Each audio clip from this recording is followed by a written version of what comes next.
Welcome to Conversations with Aaliyah. Tune in for inspiration, information, and upliftment as creatives and entrepreneurs share their journeys, challenges, and successes. Hi, on today's episode, our guest is Arron Lloyd. Arron was born in the inner city in a single mother household. Arron has an appreciation for what it takes to create the life you deserve.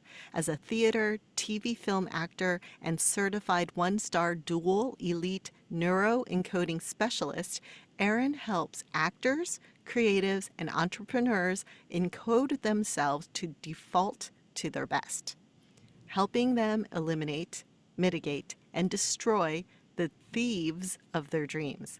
Thieves like procrastination, hesitation, fear of failure, fear of success, self-doubt, self-loathing, imposter syndrome, fear of rejection, stress, and overwhelm. So thank you, Arron, so much for being my guest here. It's an absolute honor and privilege. Thanks for having me.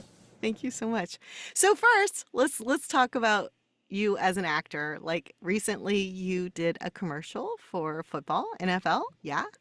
Yeah, that was a lot of fun. It was like a childhood dream coming to me in real time because I grew up playing football. That was kind of like one of my outlets to avoid trouble and things like that.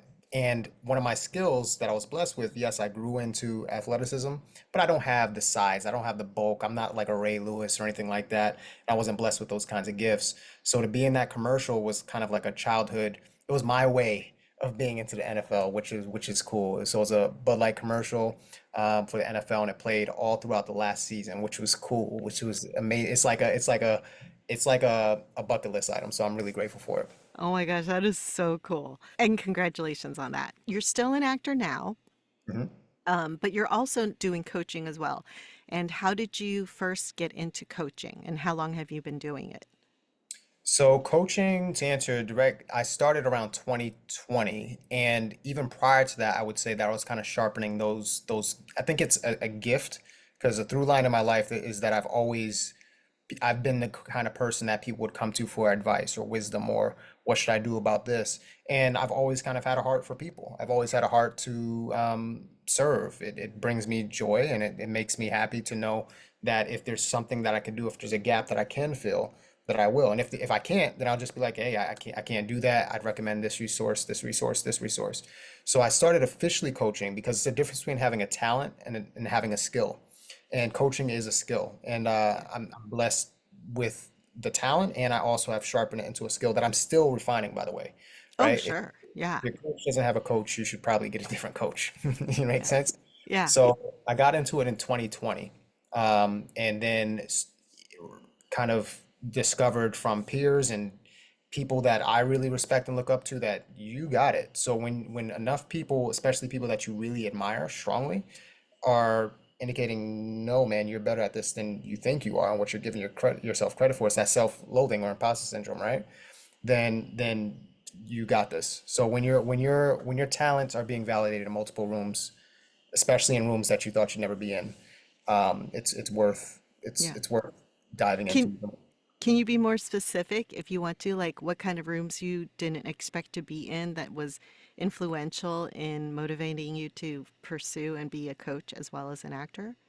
Yeah, well, acting started in way when I was in third grade. I can share that story. And then for coaching, just being on stage with Les Brown and Joseph McClendon III, who's Tony Robbins' business partner and best friend, Yeah. having Joseph as a direct mentor. I talk to him weekly. I talk to him monthly. Talk to him all the time. Wow. And so, Nice. so just opening for Les Brown, and also Les Brown is like a legend in the self-development arena. he's my icon. Ah, wow. That's amazing. Yeah, Yeah. yeah. Just speaking for them, opening for them, things that and it wasn't something that I like sought out to have happen. It's one of those things that kind of I don't want to say fell into my lap because I've worked my whole life to become who I am and made a lot of sacrifices and things like that. And this is just, I think, God's way, the universe's way, energy's way of saying, hey man, here's Yeah. here's what you worked for. Well, Um, how did you even get invited to speak for Les Brown? Like, how did that even happen? so If you want initially, to say. No, I can. Oh, Yeah, let me preface. Any question I ask, you do not have to answer. I'm happy to just have a conversation, be transparent. It's all good. I'm an open book. It's so essentially I was back in 2022 was my first time speaking for Joseph McClendon III. And I closed his event in Uh-huh. Vegas Uh-huh. and shared a little bit of my story, like 10 minutes of my story. And this is the thing that really kind of clicked for me. And it's still because I think as we're in our stories, we're just like, or I'll speak for myself. As I was in my stories, like, yeah, man, yeah, I grew up in the hood. Yes, I had this challenge. Yes, single parent home, but there's people in Africa walking 20 miles to wells and things like that. So I kind of diminished my story or the power and the impact that my story has. And when I shared my story for the first time, those 10 minutes, people are coming up to, wow, you don't realize the power that your story had, and that first Vegas event was powerful for me. The next year or later that year was the second time I spoke for Joseph McClendon III, and this time they invited me. They invited me. I basically crafted a speech, sharing more details of my story, and empowering the audience at the same time. Now, during that event, the thing that kind of had me looking like left and right was that on the program, because I didn't know what order I was going to speak in, I just knew that I was going to speak at this event. And when I get there, I'm coming after Joseph McClendon third. Like, wait, this got to be a mistake. There's no way I'm closing after. There's no way that he's Joe. He's who he is, I and don't I I don't close. know who he is though, That's unfortunately. fair. So yeah, so if you don't know who Joseph McClendon III is, Yeah. and you're not familiar with Tony Robbins kind of developed the coaching industry. Tony Robbins has coached celebrities. He's coached the person that developed Salesforce. He's developed. He's coached Nelson Mandela, Mother Teresa, all those kinds of things. Joseph McClendon III is his business partner and friend, Mm, his best friend. mm. Wow. Okay. So, so that's kind of like Yeah. where like the weight for me at least. We all have different people that we look up to and admire and things like that. For me, Joseph is somebody that I greatly admire and respect.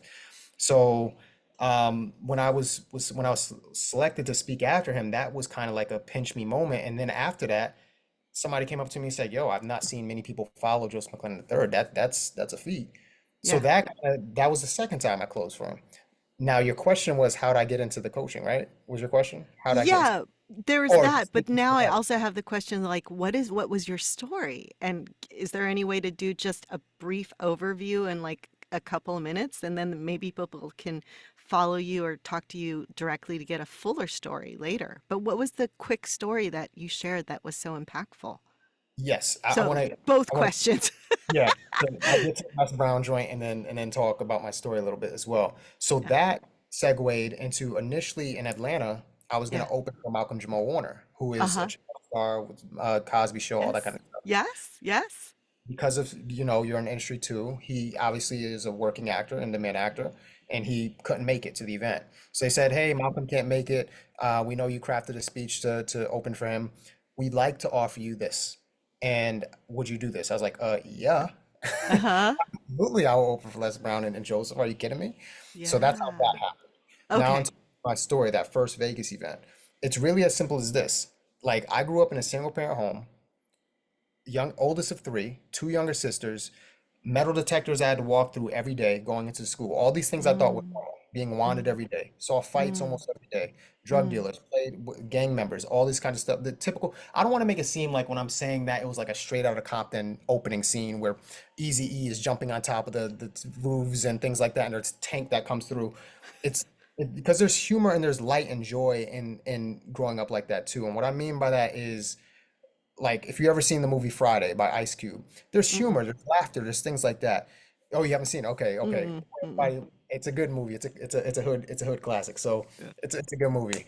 But just to give an overview of that story, growing up that way, single mother, watching her do whatever she could to take care of her family, doing my best to make sure that she was good, because you don't want to see anybody you love struggle.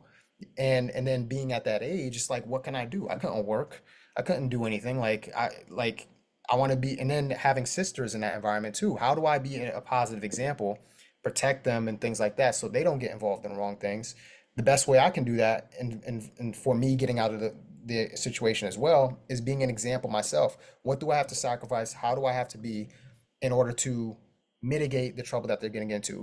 We're all human. We all make mistakes and things like that. Nobody's perfect.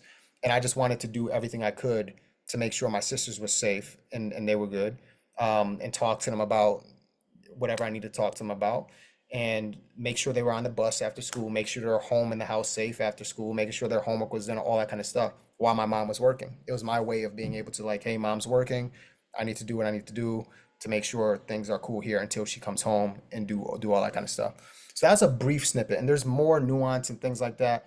But that's essentially what I shared in Vegas, uh, Mm, with some more detail. I don't remember the exact what I spoke specifically about, but overview. That's right. kind of what I talked about. And you ended up getting positive encouragement to develop your skills that people already came to you with to do coaching now, right? Hmm. Yeah.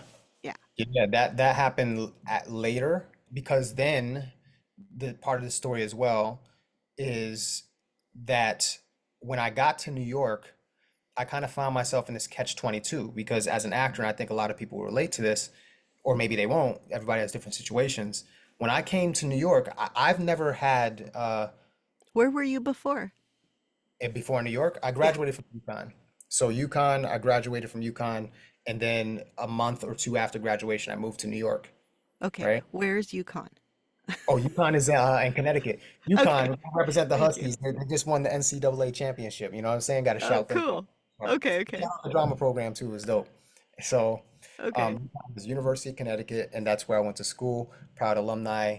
And once I graduated, I moved to the city, and I kind of fell into this catch 22 where I wanted nothing more than to do what I was doing in school, because I came to Hmm. it from a conservatory program. Act all day, get to play, get to do what you love to do. It's just you're doing what you love to do all day. Suddenly being in New York, one of the most expensive cities in the world, having to work, that eats up half your day, not getting enough pay, all that kind of stuff. So I was Yeah. working a job, not getting paid enough, still having to scrounge for change. I have a whole nother story with that, to be able to change for bills so I could go buy a loaf of bread, peanut butter Mm. on a spoon for dinner, things like that. Sleeping on the floor because I had to decide, do I want to keep the roof over my head, or is the bed more important? Those kinds of things as I was navigating the city. So the Mm. financial strain of that. So that was my experience in New York, where I wanted to act. I went into auditions with desperate energy because, oh my God, please save me from this job. I just want, all that kind of stuff. So Right. your question was, how did I get into coaching? The way I got into it was simply, there's no way I can continue living like this. If life is a gift and I believe in my talent, now where my talent brings me is none of my concern or my interest, really. My interest is not being famous. My interest is not being all that kind of stuff. I just want to do what I love to do, and do it with people I love to do it with, and do it at a high level. Whatever high level that means is neither here nor there. Now, obviously, you can be strategic and, like, I want this and have the team and all that kind of stuff, but my interest has never been fame. I just Mm. want to act. I want to act, Mm. Mm-hmm. Mm-hmm. and I want to be respected by my peers for the quality of work that I do. So that's kind of been. Does that answer your question? I know it's a long-winded way. So what came up was you said you grew up in the inner city. Which inner city did you grow up in? I Was grew it? up in a place called Bridgeport, Connecticut. Okay, so I think for a lot of people hear Connecticut Uh-huh. and they think, oh man, we got ponies and horses and white picket fences and things like that, because it's a very Uh, wealthy state and one Oh. of the wealthiest countries. Oh. And I grew up in Fairfield County, which is one of the wealthiest counties, except Bridgeport's right kind of on the outside of that. So I grew up around seeing all this wealth, but Bridgeport's not like that at all. So Ah. it was kind of like a dichotomy of that, like seeing it, just being able to taste it, but not quite being there. Yeah. Juxtaposition that Yeah. of maybe your peers not having to get wanted. My high school was literally across the street from a jail, right? Wow. Yeah. So what is that communicating? You know what I'm Right. saying? Right. Yeah. Um, and all this was normal to me until I got to college. Sure. My roommate, he was like, I was like, yeah, when you got wanted by, he was like, what? I was like, what? That's not normal to you? Like, what you talking about? That's not, oh, shit, okay. I'm sorry, shoot. Yeah. Oh no, it's fine. I swear all the time, but you're right. This is a podcast moment. So, Connecticut, inner city, didn't have a lot of money, but really close by. just within arm's reach. You could see the wealth around you, even though you didn't have any yourself. You went to Yukon State College, and that's when you first realized, hey, what I thought was normal, which I think everyone does, right?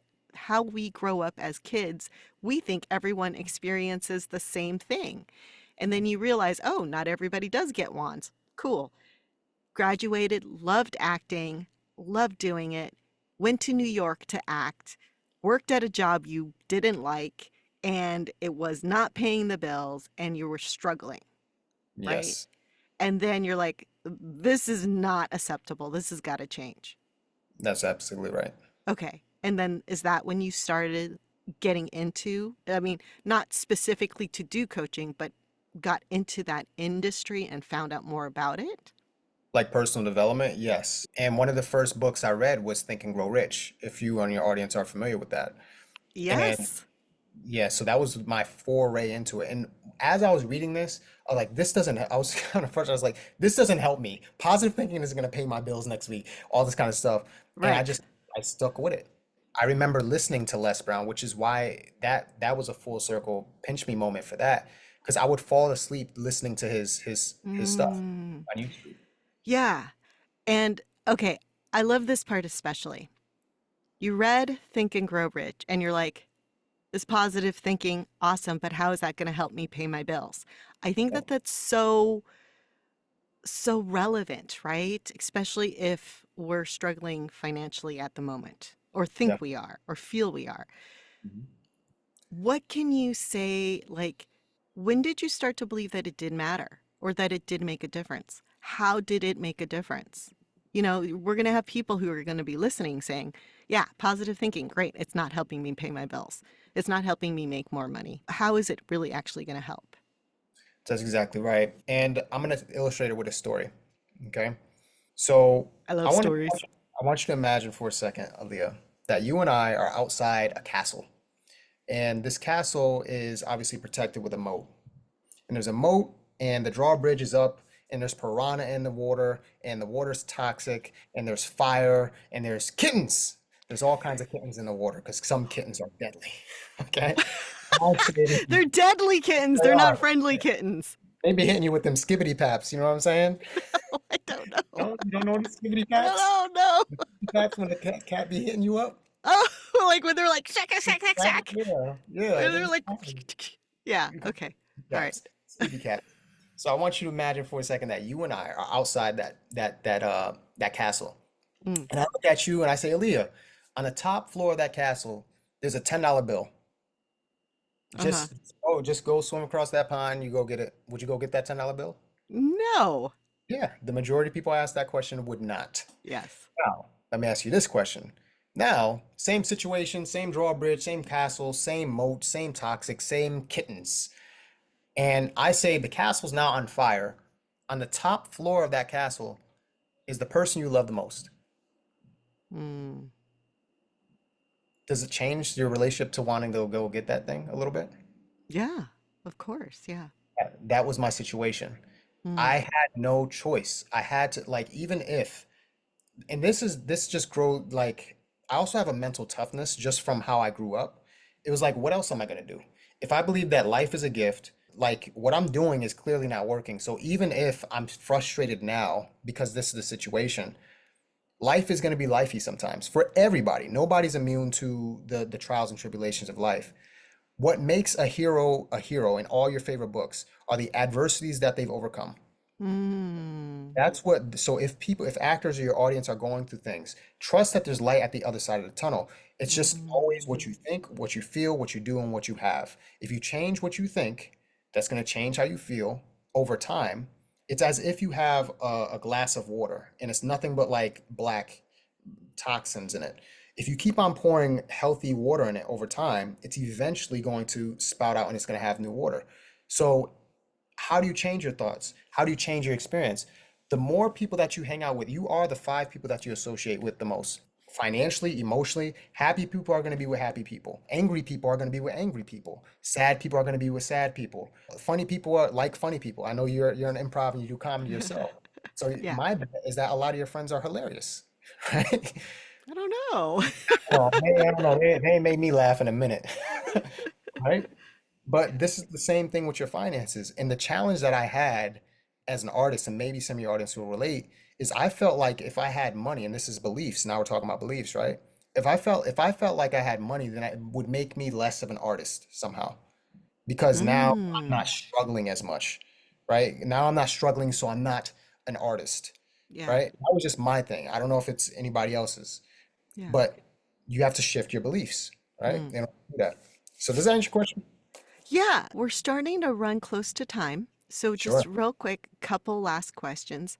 Mhm. Ultimately, at this point of your life, like, could you say from the time in New York, struggling financially, where you are now, like basically your transition and how it's helped and improved? Has it improved?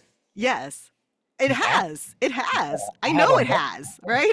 I mean, I've only like interacted with you semi recently, and I know it's not what you told me it was before. So, how has it improved? Like, before, during, after, or currently? What's I next? Yeah. have a bed now, so I'm very excited about that. You know, bed's up now.